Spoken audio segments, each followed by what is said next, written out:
Familiar with the story of Siddhartha, of his dad who had this unreasonable, irrational world that he had invented, and then had his son be raised in it, and then some of the servants had to take him and show him what poverty and abuse and neglect was like outside of the city walls. Yeah. And like Mary Queen of Scots and other, and Princess Jasmine on the Disney cartoon, and stuff. And it's like what's his name? What was his name? Mike Tyson's kiddos. And then they run around because they got lots of money and they think money can magically cure everything. They go around, oh, here, stand on the balcony. I'm gonna piss money down on you. It's gonna make everything better. Right? And it's just from bad brain activity from the parents to the children. You worked hard for that. You have talent. You worked hard for that. You have talent. Their piss is better than everybody else's piss, right? And you're like, oh, fuck, seriously? Yeah, god damn, that sucks. And for some ungodly reason, they just won't let it die. I guess neither one of us wants to be the first to say goodbye. Yeah, every time I find the nerve to say I'm leaving, all those memories, those old memories, get in my way, get in my way, get in my way. Oh, I know it's only me. It's only me that I'm deceiving. But when it comes to saying goodbye, that's just a simple word that I just cannot say. There can be no way, there can be no way, be no way. This can have a happy ending, happy ending. So we just go on, hurting and pretending.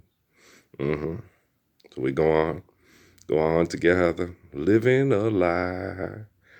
I guess neither one of us wants to be the first to say it. Neither one of us wants to be the first to say it.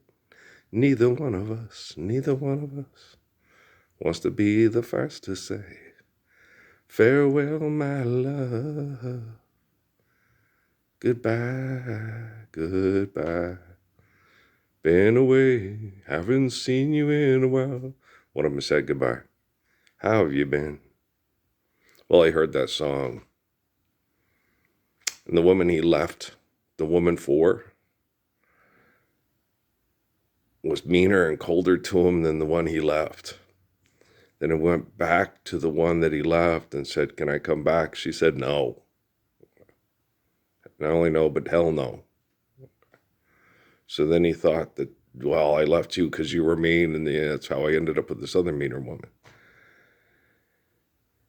And it's like, don't worry about it. He met a nicer woman that he knew, a long time ago, and they had a lot of good times before she called it off. Over 20, 30, long time, longer time than, So it happens, Ebbs and flows. No, when you're living a lie, okay? You have these moments that you think are good in this lie. And those are the moments that sustain you and have you holding on to the lie. And when you look at those moments, you realize, oh, no, it sucked. It sucked. Okay. It sucked being with Yolanda and in the Air Force, I had good moments with Law, but it sucked. She cheated. She wanted me to make lots of money and focus on being superficial, and she cheated. So yeah. And it was, having a bait, and she was out running around getting ready to cheat and stuff when I was in tech school, And she was out going to the club when I was staying home and being good. And then when I went to the club and someone wanted to have sex with me, I turned it down, right? And, talked to my mother-in-law about it. I said, this is hard. They're very promiscuous in this lifestyle. She goes, just don't volunteer information. I was like, what do you mean don't volunteer information? I'm going to marry this woman. I got to be honest with her. I got to tell her what, what I'm going to do, what I'm not going to do. And then it happened back when I went to Fayetteville too. Go to the club. I ain't going to the club. Everybody wants to have sex with me at the club. Everybody. I'm the hottest ticket at the club. I was. Well, I went on Black Night. Yeah. I was an attractive, intelligent white guy with all kinds of prospects. Oh, yeah. In Cumberland County, North Carolina. The girls were on me like white on rice. It was like going to Puerto Rico and being a rich white kid with all kinds of potential. Like, shit. Everybody wants to have sex with you. Yeah. Mm-hmm. And Indonesia and Malaysia and Nigeria. Yeah. I know, it's horrible. They see white guys, they see dollar signs, and he's cute. And he's charming. And he's into black culture. He'll adore you. He'll worship you. You'll be Nancy Wilson to him. When I walk through a room, let him see that you love me. Just love me. Love me. That's what I want for Christmas, right? You can get him to do anything you want to do. And that's my white boy, right? God damn, keeping up with the Kardashians sucks, right? So it's horrible. And so then I got with Stephanie, and she was insecure and abusive. And she was always insecure and abusive, and I was in Fayetteville, and she was, oh, yeah. And when we came back to Phoenix, and I blended in and was part of the crowd, then she was all that in a bag of chips, and she was the most wanted at the bars and stuff, and she thought it was great, and had sex with more people in 1 year than I had my whole life. I'm like, no, it's not great, it sucks. It's horrible. They're all fighting over the top sex part. They're insecure, they're aggressive, they're abusive. It's at a club, it's at a bar. It's like mail order bride. Oh, fuck me. Seriously? Okay. No. Stay home with your son and stop going to the bar with the losers. Be the opposite of Charles Barkley, Charles Barkley, Why are you always going out to the bar? You're married and got a daughter. You think I'm going to stay home on Saturday night with the rest of the losers? Watching Disney movies with your daughter. BRLFQs, you hear that, Bobby Goldsboro? Well, losers. Nah, it is way better staying at home with your wife and kids over the weekend than it is going out to the club with all the losers. Fucking losers.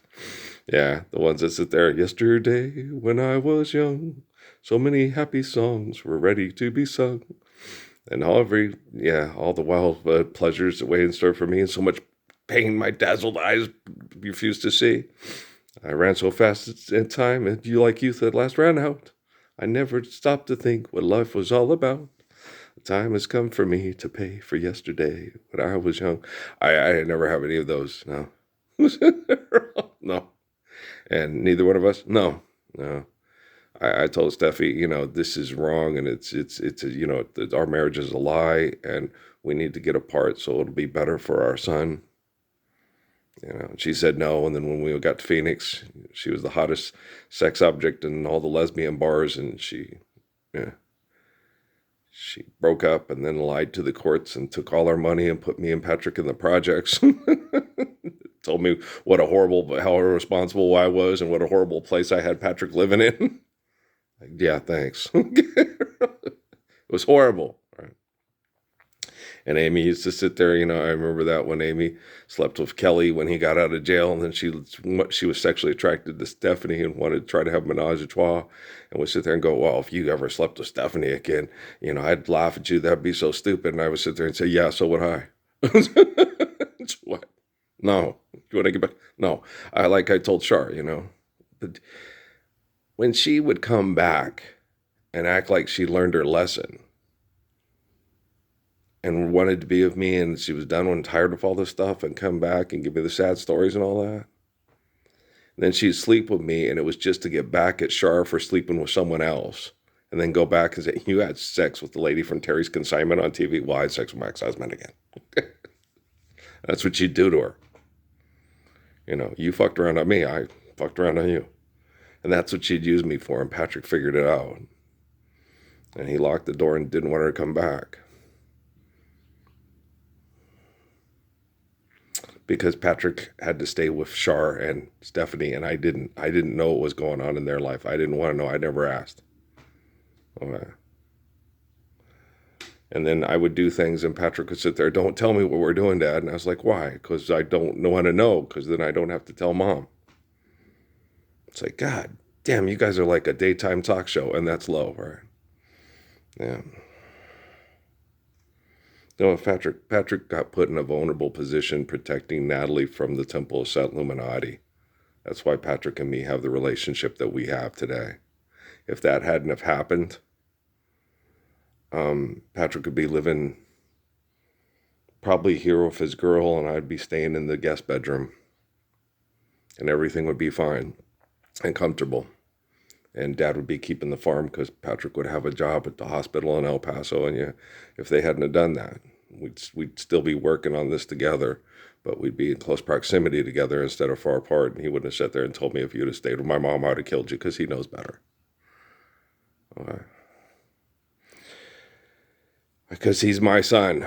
Okay. He knows better. He doesn't get emotional like that. He sits down, he assesses the situation, and goes, "Yeah, that's the stone cold truth. Why Amy? Why did you protect Emily? Why did you protect Natalie?" "Oh, yeah, you're right, Dad." So, I know my son. Okay. You guys know my son, you fucking assholes. You can do his brain monitoring activity with your fucking technology and tell him, "Oh, here's what he's thinking." We can't get him to do anything they don't want to do. And we can program a video game. Yeah. Anything they don't want to do. Wanting to protect a young girl from getting raped, pregnant, or murdered by his fellow vets that want to keep people in constant chaos to keep their brain chemical addiction they call a job. Wow, you can't get him to do anything he doesn't want to do. You can program him like you're programming a video game. Women like to be able to work men to get them to do what they want. It makes them feel powerful. But I raised Natty not to feel that way. I told her, it's a form of sex is a form of protection. And when someone protects you, you've got to protect them. Okay.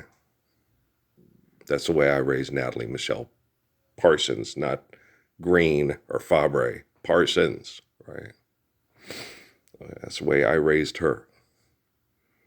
To protect those that protect her with love. Okay.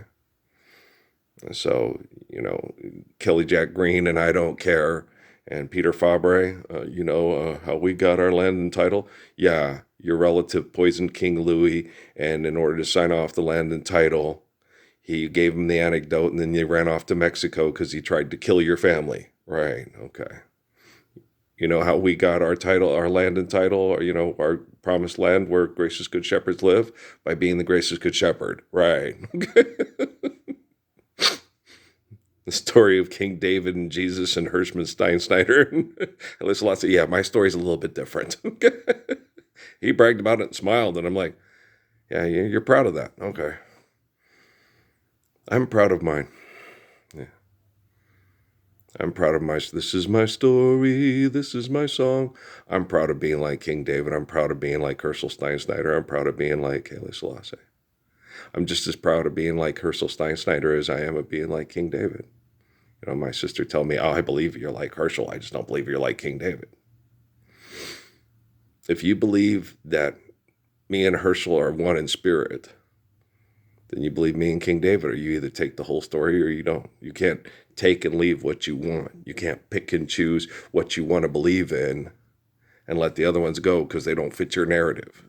You either believe in eternity, you have faith in infinite glory, you believe in Adam, Moses, David, Jesus, John, or you believe that Jesus is a God who can do anything the Vatican wants to talk people into killing each other over money and having magic real estate after they die. So you either believe in the real whole story, the whole real story, or you don't believe at all. You're just making it up as you go along because you're one of the Vatican's idiots, right?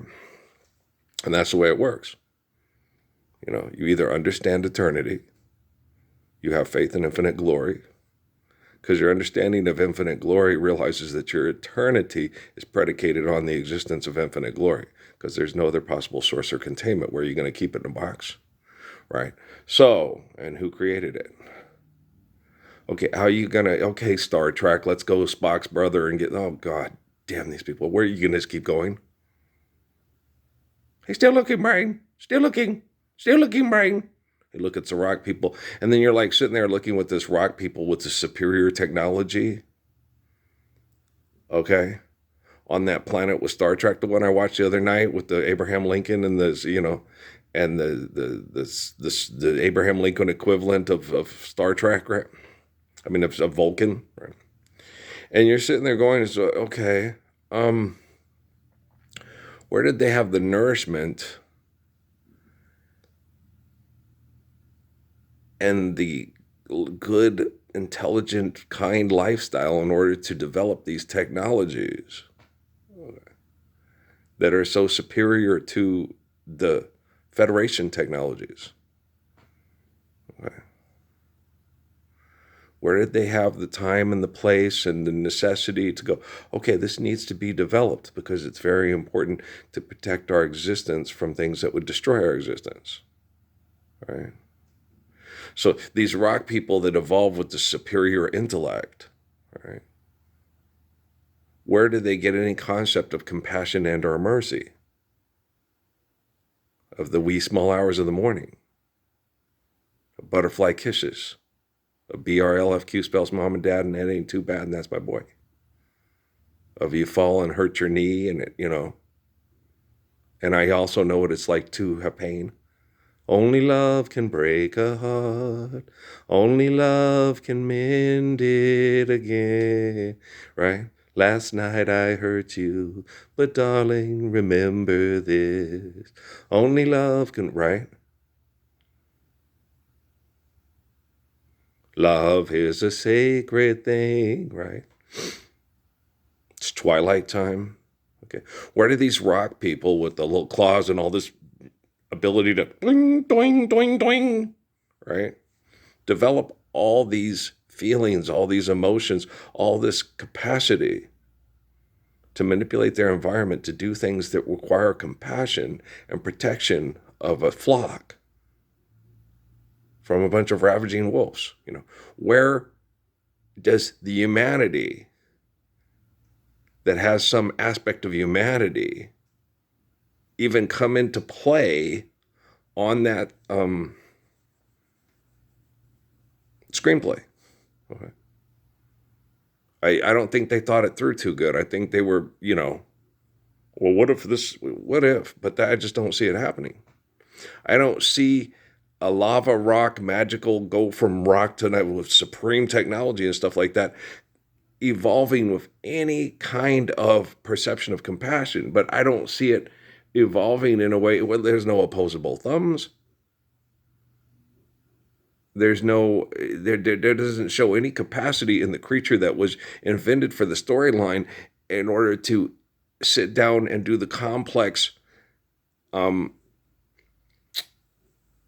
manipulation required to come up with technology that was superior to the Federations and the Klingons and the Romulan and so forth technology, right? And the Vulcan technology, right? There's when you're looking at the creature and looking at the, wouldn't the creature be much more complex? Wouldn't it be like the big brain fellowed people from all the big brain planets, right? When they have very delicate things and delicate, beautiful, most to the minute, artistic hands that are like the piano player hands on MASH and Charles Emerson Winchester hands, right? Wouldn't they be more like that? Maybe a little bald, maybe a little light-skinned, right? Up in the cold, finding ways to survive extreme conditions with soft-shelled skin. Okay. Because a creature that assimilates to the molten lava and stuff like that and can live and walk around in the molten lava Be pretty comfortable being, burn you, soft skilled skin person. I rule you know, the bowels of South Park, right? So when you get a lot of this thought process, this magical thinking thought process, that's the ego trying to supplant what's necessary for creation to do and be and and do what's necessary to be a gracious good shepherd, a kind, faithful, compassionate, truthful, loving person, right? Spock, help! Kirk, help, right? What an amazing negress, right? Only love can break a heart. Only love can mend it again. So, shit. It's funny because his makeup had him look like a copper penny, Abraham Lincoln, And you're like, I don't know if his skin was that dark, y'all. I think they do that to make it look like, because he freed the slaves. Give him that, darker look to him. Those photographs are, the ink is black, the page is white, and he was depressed and he had a beard and, and his skin was, so. But I'm pretty sure if you look at the photos of, the other people, stuff, it's just that he didn't have a chance to go gray yet, like old Robert E. Lee, all of Jefferson Davis's business partners shot him in the back of the head, right? Oh, I'm too sexy for my shit, so sexy for my shit, so sexy it hurts. And those two lookers on the grassy knoll, right? And then there's David Coveney, the hand model, right? Bunch of assholes. I know I'm surrounded by assholes. I get that. Suzuki told me this morning. He goes, no, Earl, survive, stop, eliminate abuse, and recover. You're not recovering right now, and you're not going to recover right now. You're going to survive. When the planet and the people are recovering, you will recover. They're going to keep fucking with your head. Who's going to choose the right? I don't know. You have free will. Like Jesus told that lady in the Bible, my son's going to be on your right hand side at the kingdom of heaven. I've got some ideas of who is capable of, I saw the light, no more darkness nor light. And I got some ideas of pretty much like, that motherfucker ain't ever going to change.